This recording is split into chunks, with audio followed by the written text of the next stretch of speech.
Hey everyone, Mark Meckler here, president of Convention of States, and we've got a special treat for you tonight. There's something that we do that's not really public facing. You guys know us as Convention of States. We're out there passing resolutions. Our activists are in the legislature, and they're doing all kinds of other things like, working on pro-life legislation or pro-gun legislation, ballot integrity issues. That's kind of all the forward-facing stuff we do that you guys know about. And honestly, if you check in on us regularly, you probably know that we've got all this training online and all this great stuff that we do online. You see COS University. If you volunteered, you might know some of that stuff. You might see people like our senior advisor, Mike Ferris, who's one of the founders of the homeschool movement, was involved in the Dobbs decision that overturned Roe versus Wade. Or you might know that Rick Santorum, former senator, former presidential candidate, works for us and is out there gallivanting around the country doing all that stuff. You might even know, I don't know if you can see him back there, Winston, who's laying in the back, my Great Dane. Maybe you know him. Maybe Doc will come visit us. But there's something that is incredibly important. I think actually probably the most important thing that I do, that we do, that you probably don't know about. And that's our Emerging Leaders Program. And what this is, I could call it an internship program, but it's so much more. So I want to talk to you a little bit about the history and what it is. And then we're going to bring on our interns. We're going to ask them some questions. I want them to explain it to you in their own words.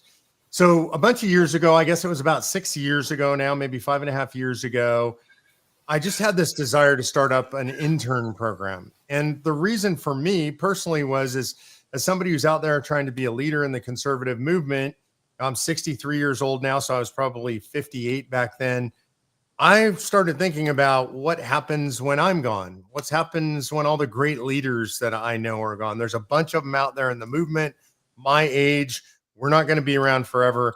We need young people in the fight. And it was heavy on my heart that I had an obligation, that those of us who lead have an obligation to bring other people up behind us and to create a new generation of leaders, to at least foster that in people, to give them the tools that they would need to lead when we're no longer around, or even before that. And so that started a quest for how to design a program like this.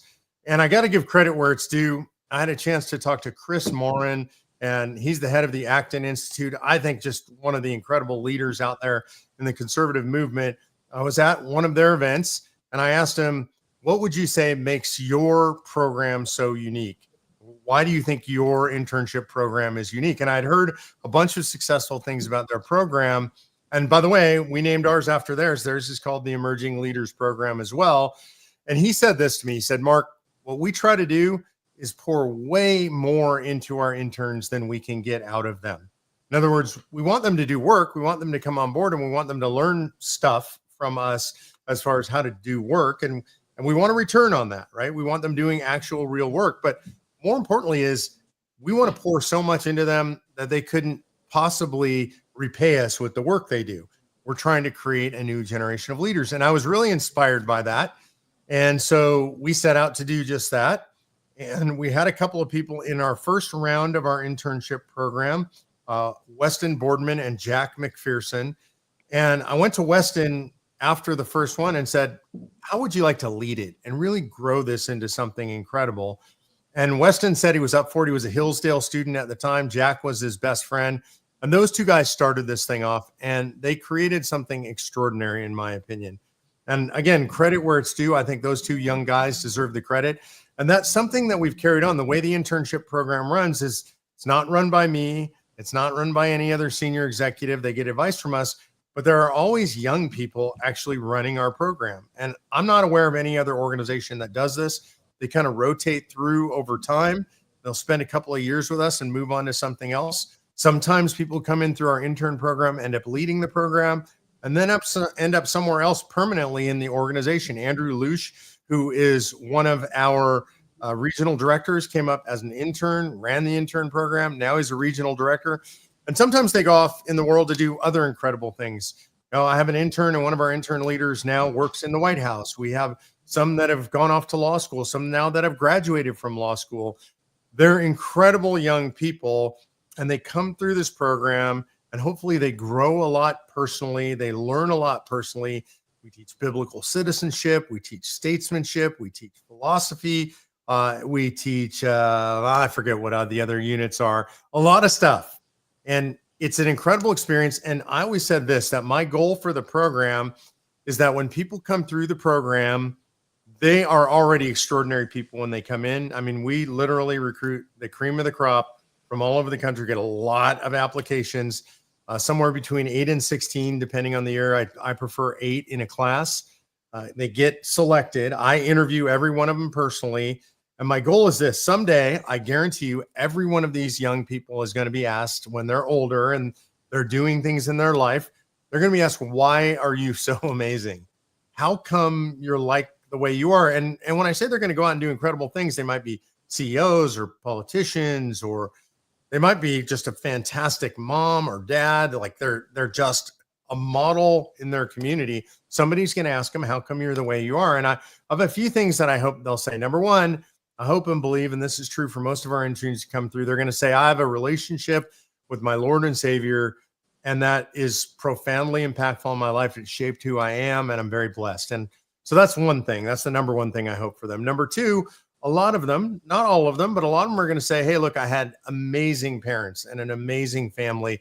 They helped shape me. They gave me what I needed to grow up and to be a solid person and a solid leader and a mentor. And they're going to give their family credit. And then I hope the third thing that they say with a sort of faraway look in their eyes is, there was this internship. And they'll talk a little bit about it, but what I have found is they actually won't be able to completely describe what it was like and what it did for them and how it changed them, because the impact is so profound and it really is beyond words. And I hear this from 95% of the young people that come through our internship program. They don't want to leave at the end of it. They're really sad. They've made close friends. They've learned so much. It's been such a deep experience. They can't really put it into words. So tonight what we're going to do is we're going to bring on interns and we're going to ask them to try and put some of this into words so that you guys understand what's going on. So how are you guys doing tonight? Good. All right. Why don't each of you first just ID yourselves, tell folks where you're from, kind of a little bit of your background, and we'll just kind of go in sequence so they get to know you a little bit. Why don't we start with you, Macy? All right. My name is Macy Brookhauser. I am 20 years old. I'm from Rogers, Arkansas, and I am currently the social media intern here at Convention of States. And Macy, tell us a little bit about your school background, your family background. Yeah, so I am currently going to the University of Arkansas. I was majoring in business until I started my internship here. And with the communications team, I realized how much I love communications and how that's something I want to pursue. So I switched my major to communications.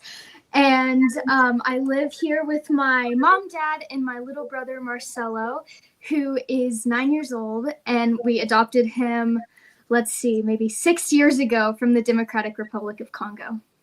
Awesome. Cool story. All right, Danny, how about you? Give a little background for us.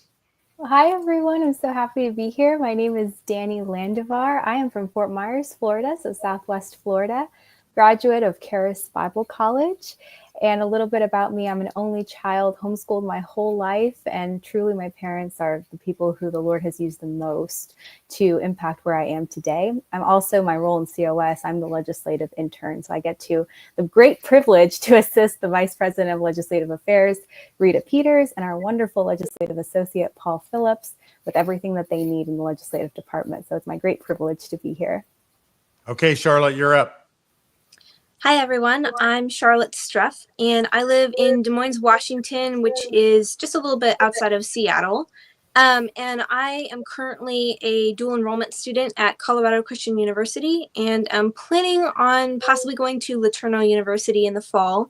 I'm looking at some internships in DC currently for the coming summer, but currently I'm doing the ELP internship, which I cannot speak highly of enough. All right, I'm just gonna keep going kind of in this order, make it easy for you guys.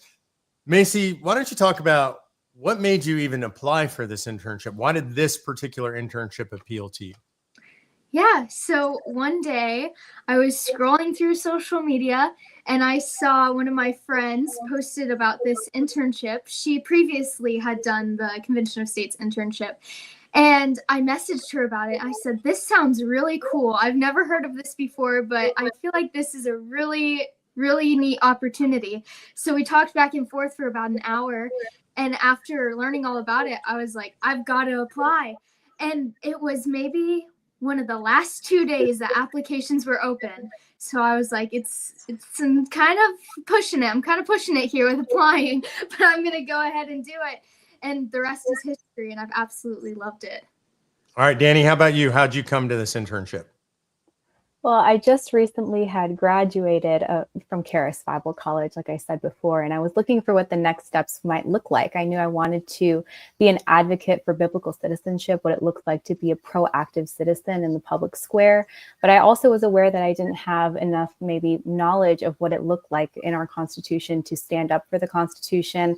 I just didn't know enough, I felt. So I started looking for opportunities where I could learn and grow. And very similar to Macy, I was scrolling through social media and came across one of the reels that was promoting the Emerging Leaders Program. And everything that previous intern was sharing, their testimonial, impacted me personally. It connected with what I was looking for. So I just applied by faith, and here I am. Okay, Charlotte, you're up. Yeah, so I heard about Convention of States and EOP through a Patriot Academy Congress, strangely enough. I was in Texas last year for their week-long Congress, and Kristen and Jackson, I believe, came to the Congress to advertise for the EOP. And I was kind of interested in it, but I wasn't really sure if I was qualified enough to be part of the program. I was like, wow, that seems very big and very involved, and I don't know if I could be a part of that.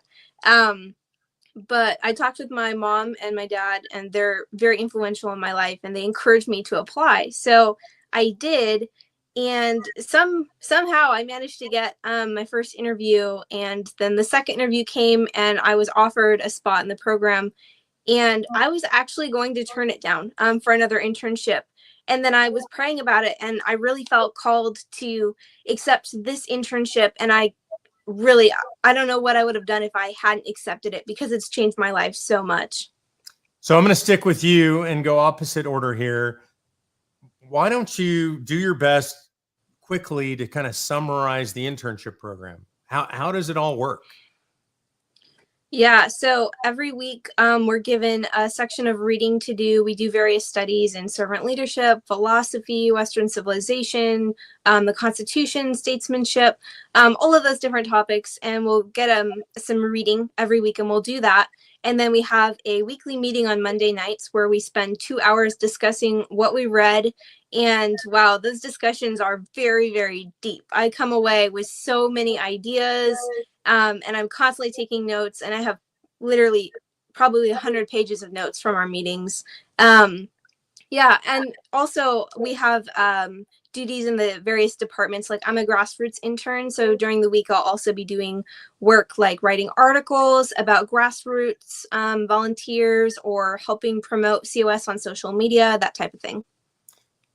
Danny, talk about your work for Convention of States and what it's like, because you actually have a real job, and I think people are surprised to hear this about interns. You guys get paid. We don't expect free stuff from anybody.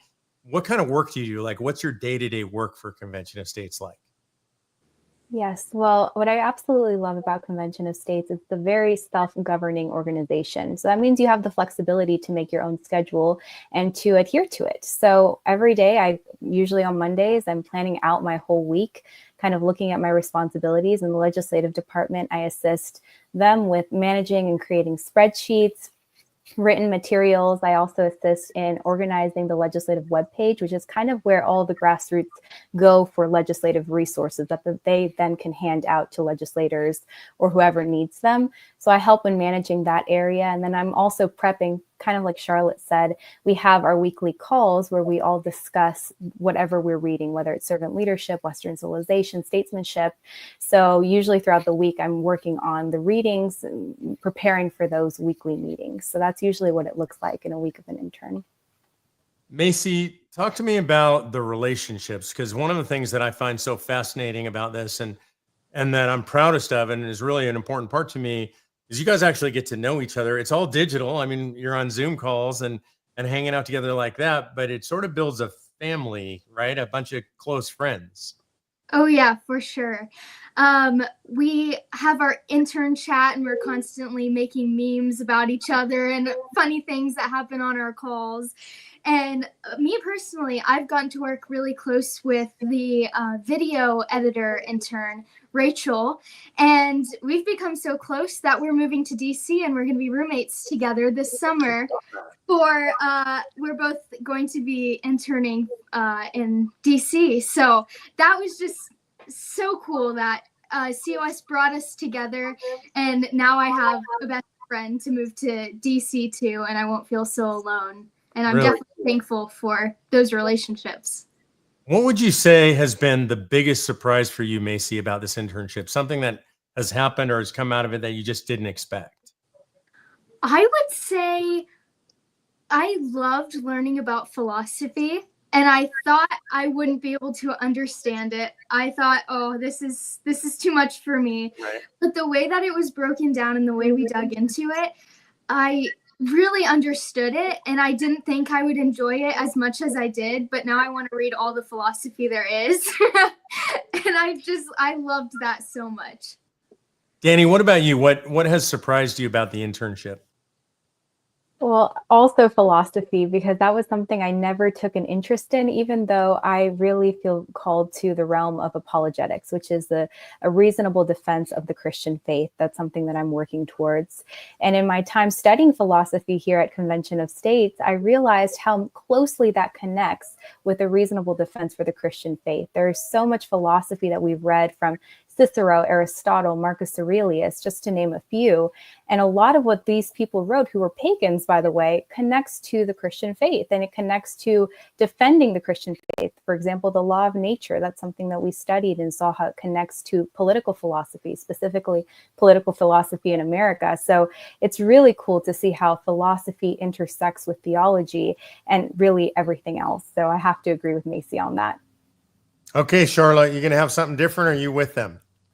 Honestly, I'd have to say philosophy also, but I can also branch out a little bit. The relationships, actually, the depth of relationships I've developed with my fellow interns has really surprised me. This is my first internship, and I was like, it's probably just going to be like, more of a coworker type relationship, but it is so much deeper than that. It's amazing to me how you can bring 8 strangers together who have never met each other from all corners of the U.S., and by the end of a couple of months, we're having the deepest conversations we've ever had in our entire lives. And somehow it makes sense to all of us, and we relate to each other because of the study we've been through together and the discussions we've had. It's really brought us a little closer together. And that was really surprising to me, like how closely I've grown with my fellow interns during our studies together. I'll start on this question with you, Charlotte. Is there anything that you've struggled with or found really hard in the internship program? Honestly, for me, I'm not great at time management. I started taking college classes last semester, and I was taking 3 last semester, and that worked out well with my internship. And I thought for some reason I could take 5 this semester. And so I've been taking 5 online classes and doing this internship. And that has been a little bit more stressful for me, but it's actually pushed me to develop my time management skills. And I've gotten better at planning out my week. And that's been really beneficial for me overall. Yeah, I mean, this is an interesting thing. We have such high capacity young people come into the program. I often find that they're overcommitted. They might have an outside job and the internship, and they take multiple classes.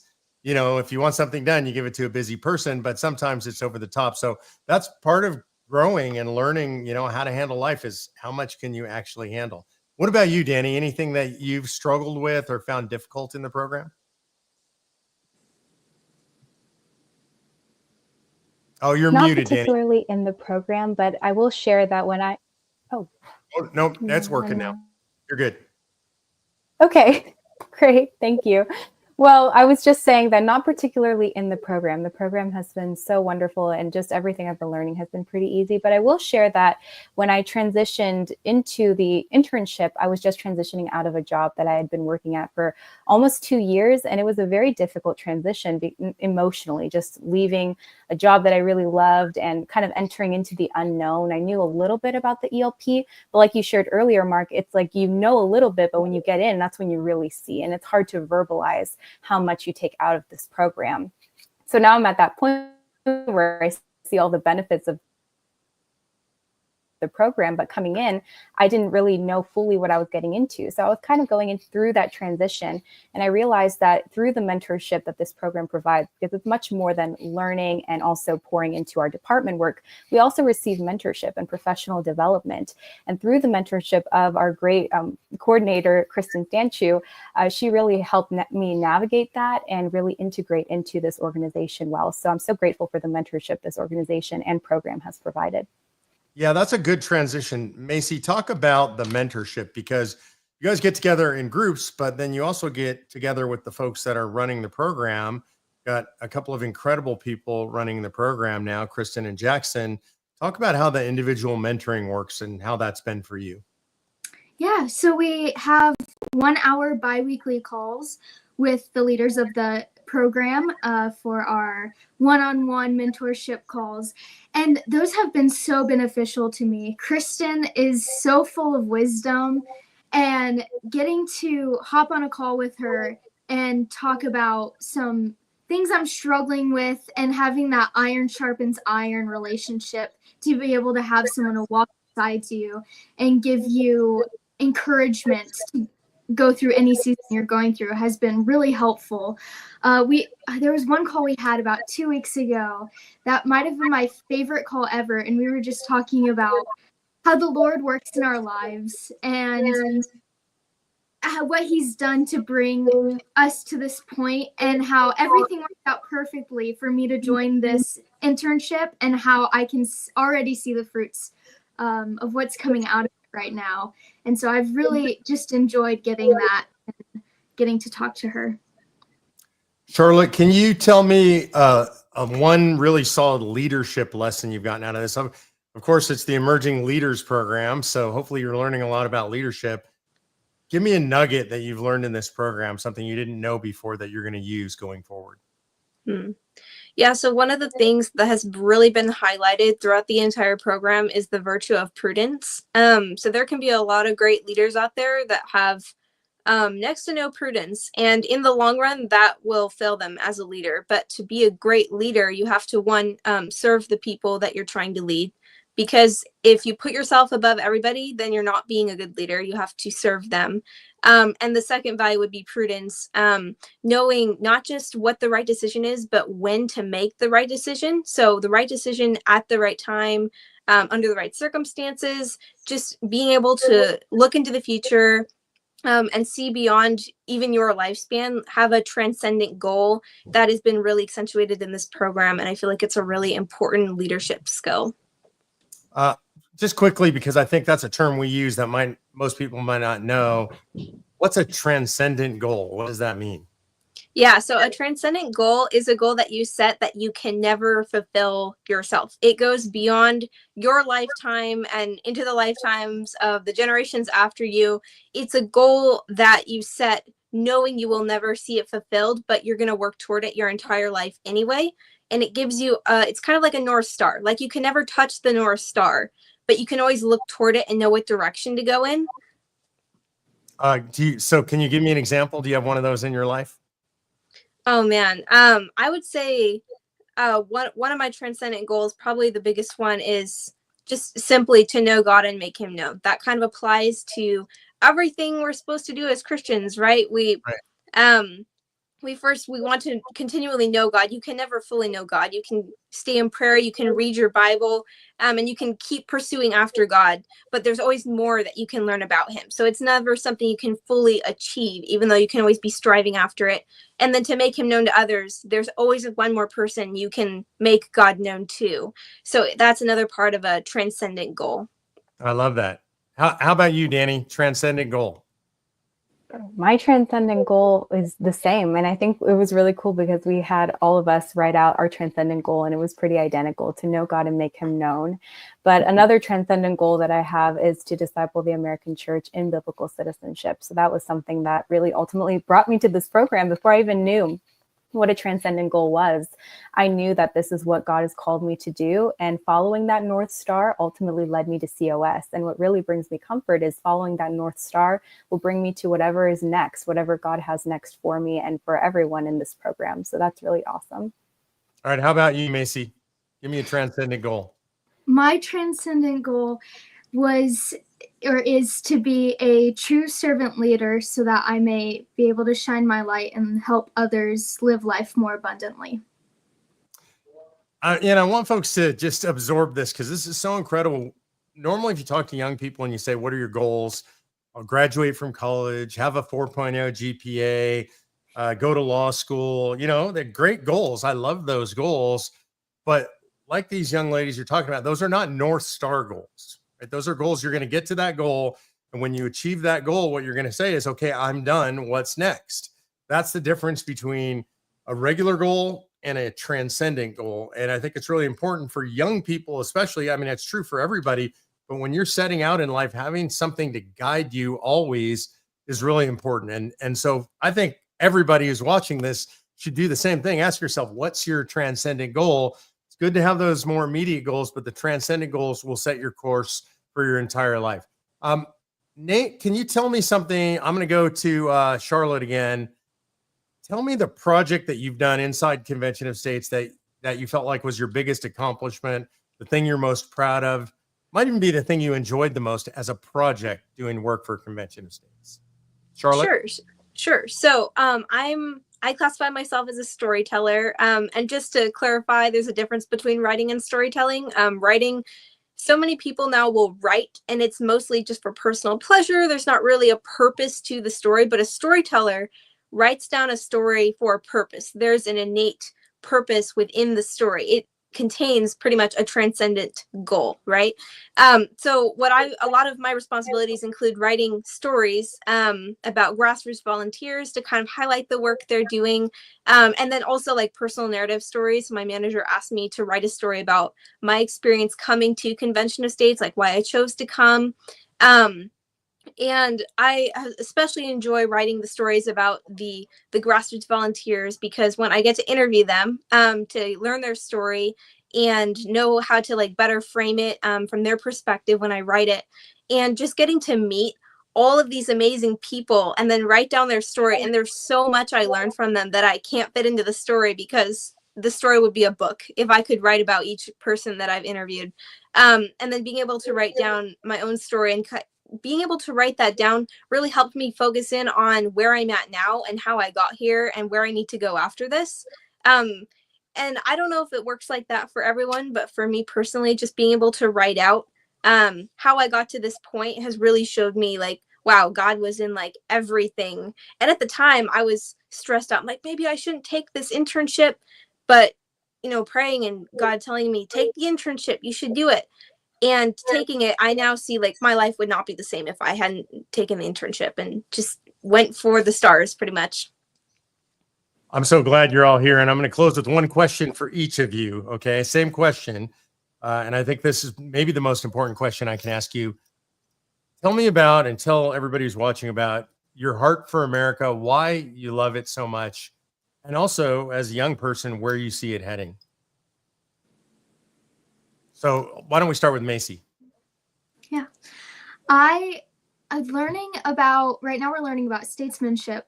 And so we are seeing all the ideas of how America was founded. And it's just so inspiring. And I know there's a big chunk of my generation that are going back to the founding principles of what America was founded on. And it's just so inspiring. And I believe that America is not doomed. We're not going anywhere, and that we can be a light and an example for everyone else. So it sounds like you're hopeful for the future. Are you hopeful? I mean, there's a lot of dark stuff out there, but you're still hopeful. I'm very hopeful. I love that. All right, Danny, go for it. Tell me kind of your heart for America, why you love this country so much, and where do you see the country headed? Yeah, well, my parents were immigrants. They came from Ecuador to the United States when they had recently gotten married. And that really, just hearing their story of how they came to America because they loved this country, seeing how they poured into me and still see a country returning back to biblical principles, to virtuous principles, kind of like what Macy was saying. Right now, we're studying statesmanship. And we're seeing that all of the statesmen that kind of founded our country, they all were virtuous men. They were men who were instilling virtue in our country. And that's really what I want to see America return to, a state of virtue where we aren't ashamed to say that we're proud to be Americans, but we can say we're proud to be Americans because there's something to be proud of. So quick follow-up for you. People my age who watch the news, we see all these kids on college campuses burning stuff down and doing terrible things. And so we think maybe the future's dark. Doesn't sound like you feel that way. Why don't you feel dark about the future? Because I see so much light pouring in through organizations like Convention of States, through people like you, Mark, who are willing to pour into people like me and the other interns that are in this group, the interns in the past and the interns that are to come. I look at Charlie Kirk and what he's doing. He's going to these college campuses and ministering to them, bringing them not just the light of the gospel, but really showing them the truth, what they were blinded of, the indoctrination that's being pushed in these college campuses. He's bringing the truth and the light that comes from that. So I have tremendous hope for my generation because I am beginning to see them wake up. I believe that we're in the third great awakening right now, and people are waking up to the truth and will no longer be blinded by lies. Okay, Charlotte, you get to bring us home. Tell us about your view, your vision for the country in the future, and why you love this country so much. Yeah, I'm going to kind of bounce off what Macy and Danny were saying. Right now we're studying statesmanship, and I especially enjoyed studying about George Washington. And kind of the common theme between all the statesmen is that they all had transcendent goals. They were able to look beyond their own years and see into the future and see, how does my decision affect not just right now, but the future generations? They were willing to take, say, a short-term loss for a long-term win. And I see Convention of States right now working toward that long-term win. And we may not always pass our resolution, but we're working toward it. And we're striving toward the transcendent goal to preserve the Constitution through the Article 5 process. And I just see, especially through this program, young people are not completely indoctrinated yet. There are so many of us who still care about America and who care about the transcendent goal and the future America, not just focused on ourselves, but focused on the future and others. And we're trying to set that foundation and build off the foundation that our founders gave us and continue to build that foundation for future generations.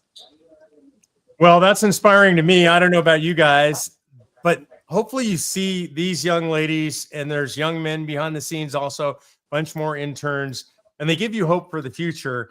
I travel all over the country sometimes when I'm meeting with people, older folks like me, and they're like, oh, the young people, we're so lost and it's so bad.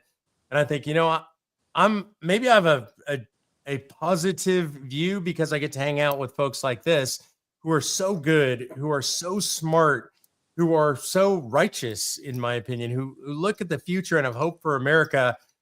You ladies give me hope every single day. This is why I keep doing what I'm doing. This is why I think this internship program is so impressive. And Producer G keeps putting it up on the screen. If you want to know more, you can go there. You can go look at the internship program. There's also going to be a video as soon as I close out. They'll tell you a little bit more about the program. So I encourage you, if you know young people who you think might be a good fit for this, absolutely have them apply. Anybody who makes it through the first round of interviews, I get to interview them myself. It's a great pleasure. And then I get to choose young ladies like this and young men who are just the cream of the crop. And we're going to keep training them up. We're going to keep bringing them to you because that's our obligation as people who are out there leading today, is to bring up this next crop of leaders. We thank you guys for being with us. Hey, go out. It's Maundy Thursday, so remember that. Tomorrow, Good Friday. So a little bit of reflection and think about what our Lord and Savior did for us. And then on to Sunday, which is obviously Easter, Resurrection Day. I hope you guys have a wonderful weekend with your families and loved ones. And remember the reason we're doing it. It's not about the Easter bunny. There was a real sacrifice that was made so you and I could be cleansed of our sin and have eternal life. And God bless you guys. We appreciate you. Ladies, thanks for being with me. Appreciate having you. There's a lot of visions, I think, for this program and programs like this, because I do see such a great need for our generation to be more involved, and having programs like this that equip that generation to do that, I think is really important. We do what internships typically do, try to train them for particular roles, get them some experience in the political world, but the ELP is so much more than that. It's trying to interact and grow them as a person and try to get them to the point where they are equipped to go out into the world, not only from a professional standpoint, but because they know who they are, they know what their identity is, they know what their values are, and they're prepared to go out and proclaim and defend those values in the public sphere. Something happens in everyone's life, especially in America, where it clicks in their mind. They have a responsibility to fight for their kids and their grandkids. And in today's world, freedom is very much under attack, has been for a long time, and we're seeing the consequences of communism and socialism creeping its way in. We are aware of that, and we want to do everything we can to develop people in the next generation to stop that.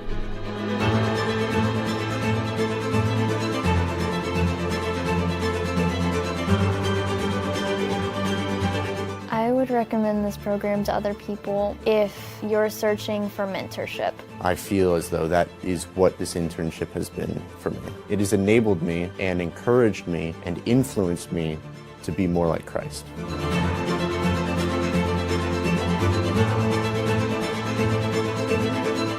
I think this internship is really special in that you don't have to be wanting to go into politics, but I believe that what Convention of States stands for, self-governance, for being involved in your local government, is something that's important for every American citizen. I would recommend this internship to someone else because I believe that it is something that will change your life in way more ways than you could ever imagine. It will really just help you understand what it does mean to be a servant leader, what it means to be a statesman, and really what it means to be an American. I want my kids and my grandkids to be able to experience the same thing I got to grow up with, but I've realized how fragile it is. Freedom is a fragile thing. It is fought for and won by the blood and sacrifice of patriots. I cannot in good conscience disrespect and dishonor the sacrifice of millions throughout our history that paid for the freedom that I'm enjoying today.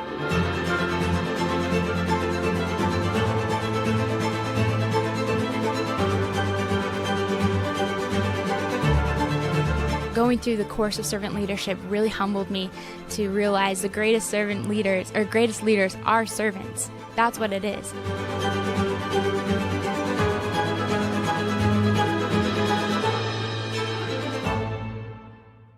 The greatest freedom that we can have is the freedom to pursue God and to pursue the calling that He gives us. A part of my calling is to better my country, is to better my family, is to better my community, and is to better myself through Him and through the principles of liberty. If I didn't do that, then I wouldn't be me.